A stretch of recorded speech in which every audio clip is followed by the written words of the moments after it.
Hello and welcome to Country Sports TV. Today we're in mid Wales and we're on cut grass. It's mid-June. They're cutting for silage and we've been asked to just sort of knock down the crows and rooks a little bit. We've set our decoys up and I'm just about to settle down in the hide and see what happens. We don't know what's going to happen on a day's decoying. We could have a bag of 300-400 birds, or it could have 4. We just have to wait and see. First thing to do is to set up your hide.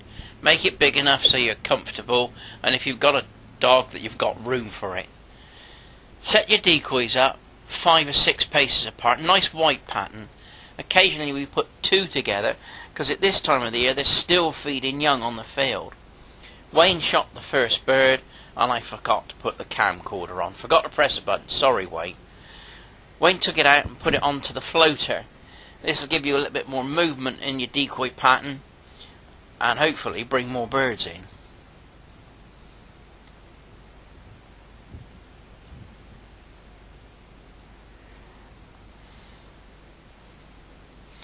We're decoying over cut silage. They've picked up half the field and the other half was left overnight, and they will be coming back later on this afternoon to pick it up.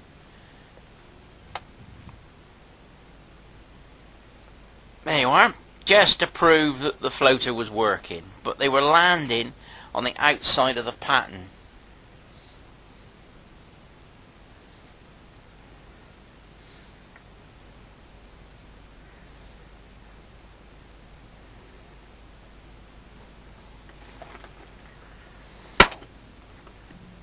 And another one from Wayne's bag. They started coming in and started settling on the grass, not coming into the decoys at all.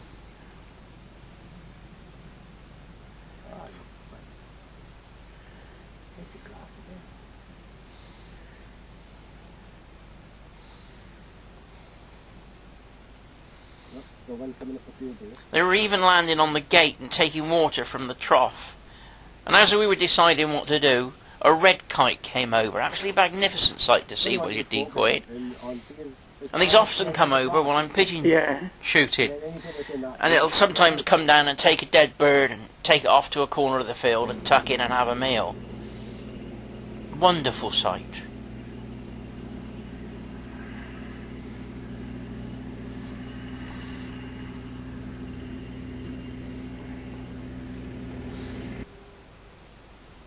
Wayne decided that he was going to set up on the other side of the field and take them coming into the grass. As you can see, Wayne set up his hide first and then he's setting up his decoys.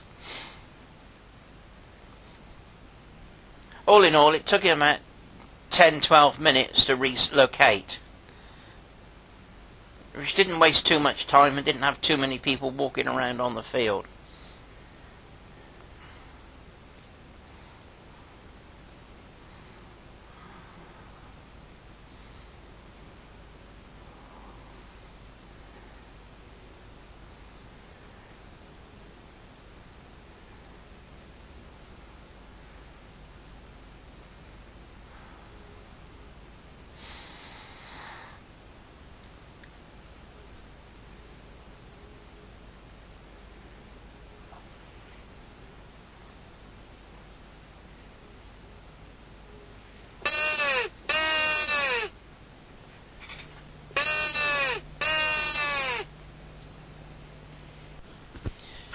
It was an absolutely beautiful day.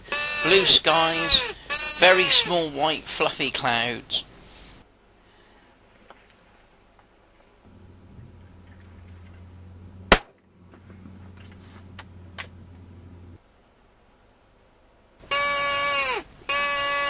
And the birds were very reluctant to come in. There was lots and lots of food around. Lots of farmers were cutting silage.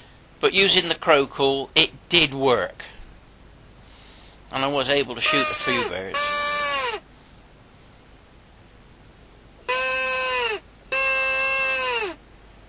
I decided to use the call, and at one stage I looked down and found a small bumblebee's nest. in the corner of the hedge. Wayne was shooting the other side as the birds were coming in. I then started playing with my fox call.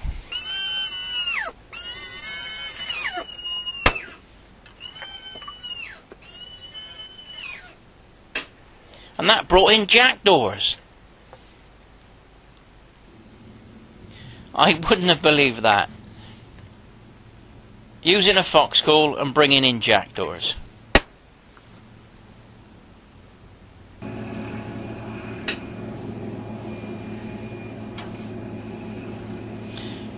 And then the lads came back from the farm and started picking up the silage. And the decoy went very quiet for a while. So I had a cup of coffee and had a sandwich. And just let them pick up some of the grass. Went out, tidied up the pattern. And started using the call again.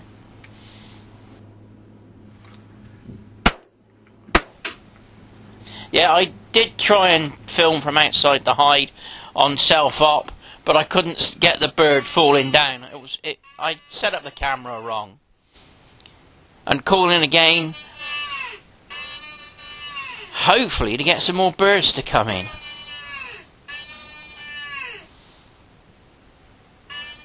There you are, right on top of the hill. Here he comes. Too far out, should have waited. My mistake.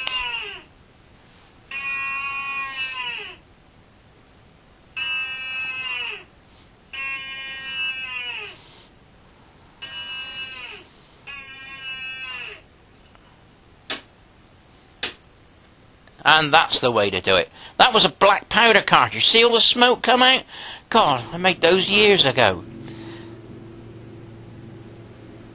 Then as the sun started to drop in the sky, we were still calling in the hope of bringing some birds in, but it was ever so slow. And at the end of the day, we only had 6, but we had a